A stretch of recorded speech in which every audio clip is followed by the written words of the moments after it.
Assalamualaikum warahmatullahi wabarakatuh.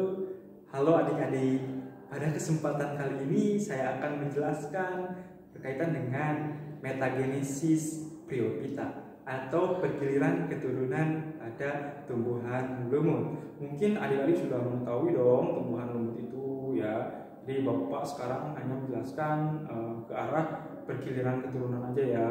Nah, pergiliran keturunan pada tumbuhan lumut itu ada dua proses atau ada dua fase.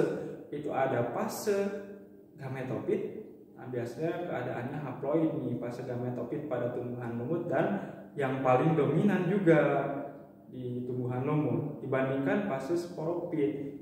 Nah, biasanya kalau fase sporofit itu tergantung pada gametofit, terutama nutrisinya, dan itu biasanya keadaannya diploid. Nah, kawan-kawan, untuk memulai tahap awal kita dari spora aja ya. Spora nanti akan tumbuh yang membentuk namanya protonema. Nah, ini yang membedakan dengan tumbuhan paku, kawan-kawan ya. Kalau tumbuhan paku biasanya membentuk yang namanya protolium. Kemudian spora yang sudah berkecambah membentuk protonema itu nanti tumbuh dewasa membentuk yang namanya gametofit.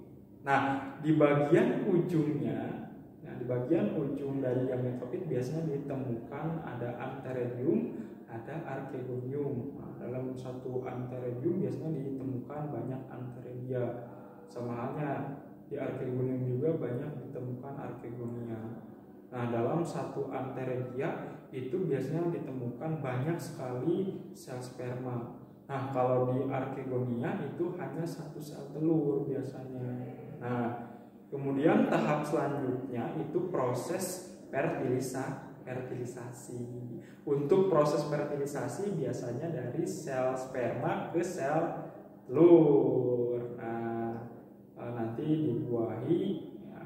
Nah, perlu diketahui teman-teman, untuk proses pembuahan ternyata ada yang unik nih. Ternyata sel telur itu memproduksi glukosa dan juga biasanya protein untuk merangsang sel sperma masuk ke dalam sel telur untuk dibuahi nantinya. Nah, gerakan sel sperma ke sel telur itu namanya kemotaksis, karena adanya rangsangan zat kimia. Kemo itu chemical, kimia ya. Taksis itu gerakan akibat adanya zat kimia. Kalau misalkan adanya dari cahaya, bukan kemotaksis dong, tapi fototaksis. Foton itu cahaya, taksis itu gerakan. Nah, setelah terjadinya proses fertilisasi, bersatunya atau bergabungnya sel sperma ke sel telur, itu akan membentuk yang namanya zigot. Zigot nanti akan tumbuh dan berkembang membentuk yang namanya sporofit. Nah, sporofit sendiri itu biasanya tadi tergantung nutrisinya pada gametofit. Gametofit sendiri kan hasil proses fotosintesisnya, ada glukosa yang dimanfaatkan oleh sporofit. Tapi kalau misalkan nutrisinya sedikit dari gametofit, itu kemungkinan besar sporofitnya itu akan tereduksi dan juga mati biasanya. Oke, terima kasih. Assalamualaikum warahmatullahi wabarakatuh.